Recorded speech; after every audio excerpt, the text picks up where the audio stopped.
সকলোৰে খুব এটা উদ্বেগৰ বিষয়, বিশেষকৈ নতুন প্ৰজন্ম আৰু সৰু ল'ৰা ছোৱালীবিলাকৰ মাজত যি অস্থিৰতা দেখা দিছে, তোমালোকে ভালকৈ জানা কি হৈ আছে। স্কুল চৌহদত, কলেজ চৌহদত যিখিনি অস্থিৰতা দেখা দিছে, তোমালোক নিজেও চাগে ভুক্তভোগী বিভিন্ন সময়ত। গতিকে এনেকুৱা সময়ত কিছুমান ইনিচিয়েটিভ খুব দৰকাৰ হয়, কিছুমান প্ৰচেষ্টা খুব দৰকাৰ হয়। গতিকে এখেতসকল বহুত দিন ধৰি শিক্ষানুষ্ঠানৰ লগত জড়িত হৈ আছিল আৰু এই দামিনী ফাউণ্ডেশ্যন যে কৰিছে, তেখেতসকলৰ নিশ্চয় মনত সেইখিনি আছে যে যুৱ প্ৰজন্মৰ অস্থিৰতা বা মেণ্টেল হেল্থ এইবিলাকৰ ওপৰত কাম কৰা যাব।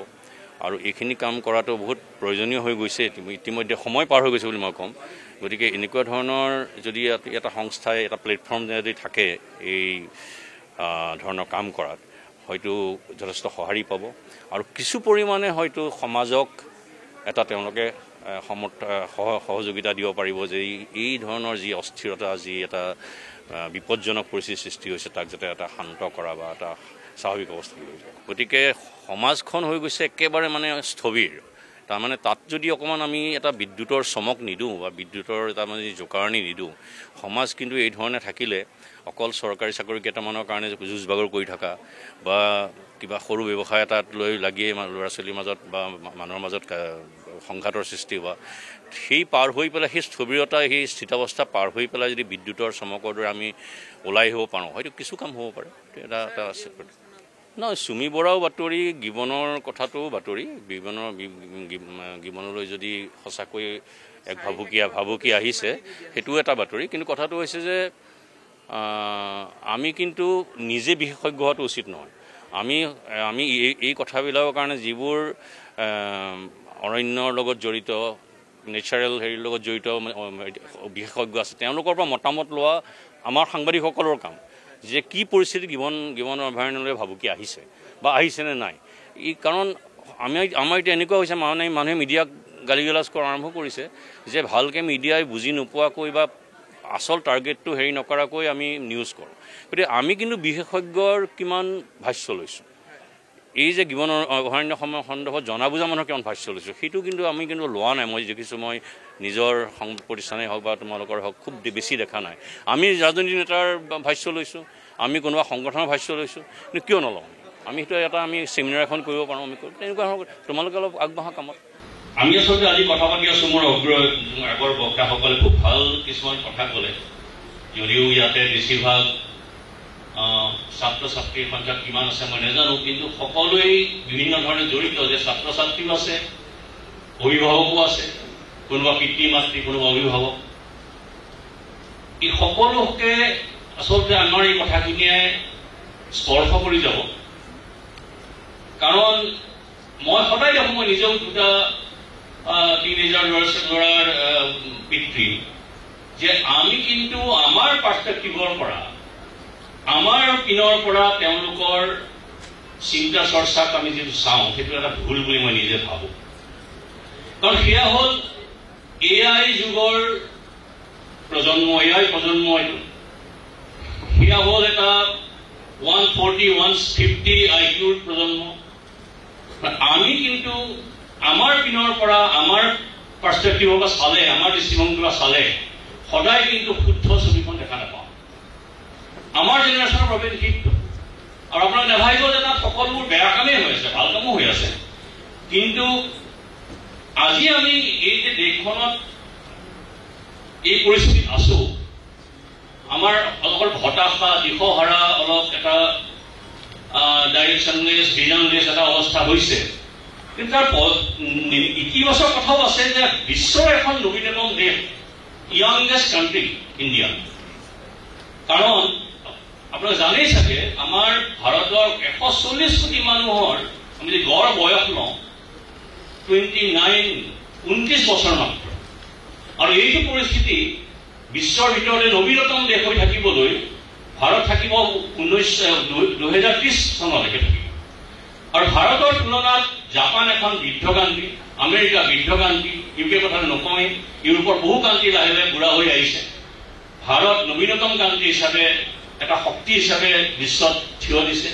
গতিকে আমাৰ এই যি বৃহৎ নবীন শক্তি, যুৱ শক্তি, আমি এনেকে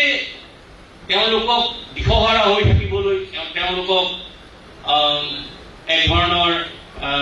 ভিজনলেছ কৰি ৰাখিবলৈ আমি কিমান দূৰ তেওঁলোকক আমি এৰি দিম আমাৰ পিছত আমি কি কৰি আছো কাৰণ আজি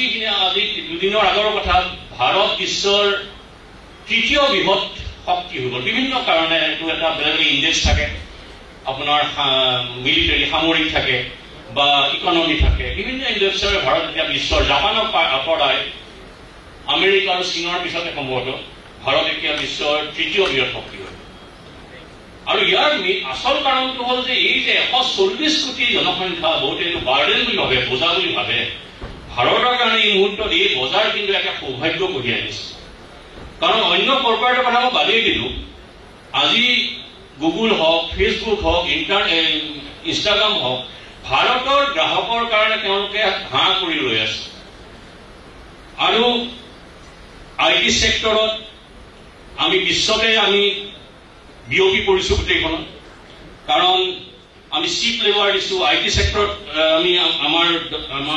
আধিপত্য দেখুৱাইছো আজি আমেৰিকাৰ প্ৰায় 44টা ভাৰতীয় আছে আমি কাটাৰৰ নিচিনা সৰু দেশ এখনত 7 লাখ ভাৰতীয় আছে গতিকে ভাৰতীয় সৰ্ববিৰাজমান কিন্তু সমস্যা হৈছে যে আজি আমি যিটো সংস্কৃতিৰ পৰা আহিছো য'ত আমি ঋগ্বেদৰ কথা যদি কওঁ 4000 পুৰণা ঋগ্বেদৰ যি পৃথিৱীৰ আটাইতকৈ পুৰণা টেক্সট আমি সংস্কৃতৰ এই মানে একেবাৰে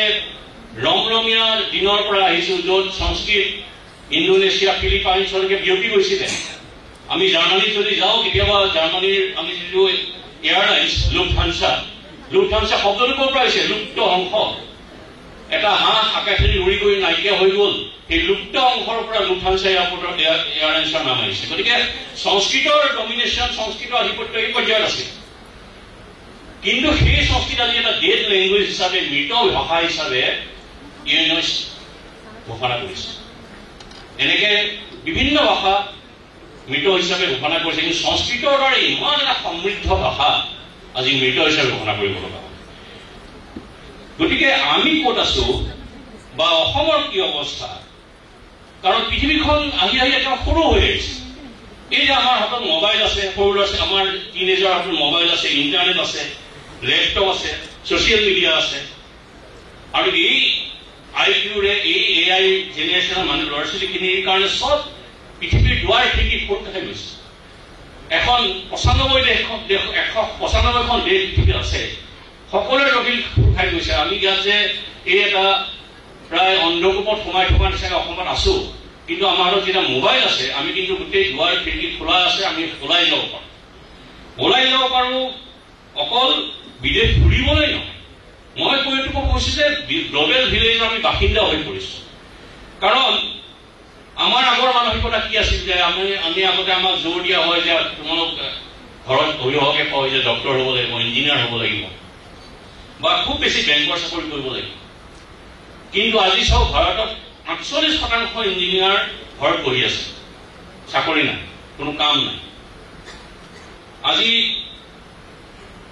ইউপিত 62 জন পিয়নৰ চাকৰিৰ কাৰণে 3700 PhD লাইন কৰি আছে তেওঁলোকে প্ৰাৰ্থিত্ব দিছে 50,000 গ্ৰেজুৱেটে প্ৰাৰ্থিত্ব দিছে আৰু আমাৰ অসমতো প্ৰায় একেই অৱস্থা 12 লাখ প্ৰাৰ্থীয়ে 4,000 তাতকৈও কম হয়তো